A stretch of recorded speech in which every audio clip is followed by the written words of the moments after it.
Bonjour à tous, je m'appelle Kevin, je suis le créateur du site Passion High Tech et Multimédia que vous trouvez sur Facebook. Donc voilà, je venais vers vous pour faire une petite présentation sur le site et après parler de l'actualité sur le Note 20. Sur le site que j'ai créé depuis le 22 avril, donc c'est un site qui est dédié aux passionnés de multimédia, de téléphone, montres connectées et j'en passe, bien entendu aussi ordinateur. J'ai créé ce site parce que c'est une passion que j'ai fait par rapport à mon envie de présenter les choses et donner mon avis. C'est un début de projet que j'espère, grâce à vous et merci de votre soutien, de pouvoir évoluer et pouvoir faire des vidéos tests de produits afin de vous donner mon avis et vous présenter le produit, bien entendu. Ce site présente aussi des actualités, comme notamment, je vais vous parler dans quelques instants du Note 20 et bien entendu du Fold 2 qui va arriver courant août avec le lancement de Samsung. Voilà, donc comme je disais, je vais parler d'actualité, donc je vais parler les dernières petites infos qu'il y a sur les Note 20. Donc à savoir, comme vous avez pu voir sur mes anciennes publications, le Note 20 va être sur deux types de produits, c'est-à-dire le Note 20 standard qui aura un taux de rafraîchissement en 60 Hz et le Note 20 Plus qui aura un taux de rafraîchissement de 120 Hz. Donc quelle est la différence entre les deux?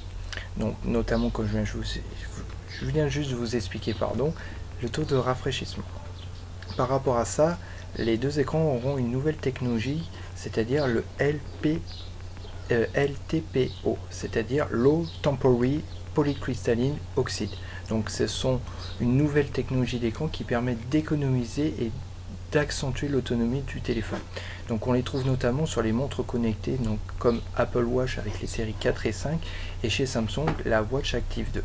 Cette technologie, comme je disais, va améliorer l'autonomie du téléphone et bien sûr afficher un taux de rafraîchissement adaptatif en fonction de l'utilisation que vous allez sur Facebook, sur Internet ou regarder des vidéos, bien entendu, et encore plein d'autres. Donc je vais vous parler les deux types de notes. Donc on va commencer par le Note 20 standard. Le Note 20 standard sera constitué de 12 Go de RAM et aura une taille d'écran de 6,42 pouces, donc qui correspond à la taille standard du Note 10 de l'année 2019. Contrairement au Note 10 20 Plus, il aura une technologie de 120 Hz, comme je disais auparavant, contre 60 Hz sur le Note 20. Et par rapport à ça, elle accompagnera de 16 Go de RAM, donc qui est assez très intéressant et assez fluide. Par rapport au module photo, on va retrouver notamment une similitude sur le S20 Ultra, donc avec les modules photo de 108, par exemple le 108 mégapixels, et il y aura une petite amélioration par rapport à ça, notamment sur le dual pixel qui va passer de 48 mégapixels à 50 mégapixels. Donc voilà, après il y a encore des petites précisions par rapport à ça, à cette nouveauté de chez Samsung bien entendu, et puis bon, on va découvrir encore plein d'autres choses. Par rapport au processeur, et on parle de deux types de processeurs, notamment le Exynos 990 ou le 865 selon les régions. Donc le Exynos 990 que je viens de vous citer, c'est surtout sur le S20 Ultra.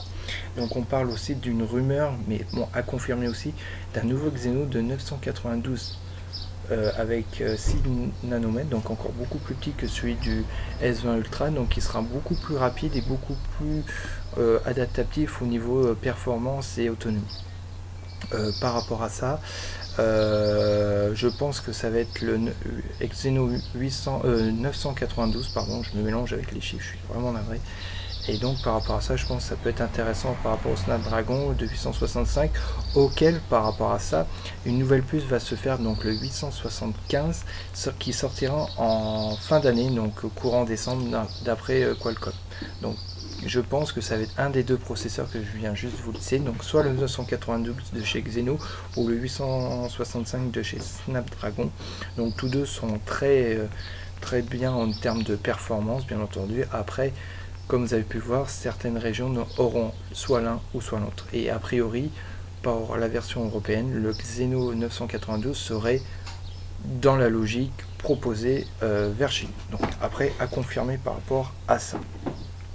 Voilà, donc j'espère que cette petite première présentation, entre guillemets, de l'actualité sur le Note 20. Bien entendu, il y aura d'autres petites vidéos par rapport à ça. J'espère que ça vous a plu et je tenais encore à vous remercier aux abonnés et aux futurs abonnés de votre soutien et que j'espère que cette page vous plaît. Voilà, merci beaucoup et en vous souhaitant une bonne journée. Au plaisir.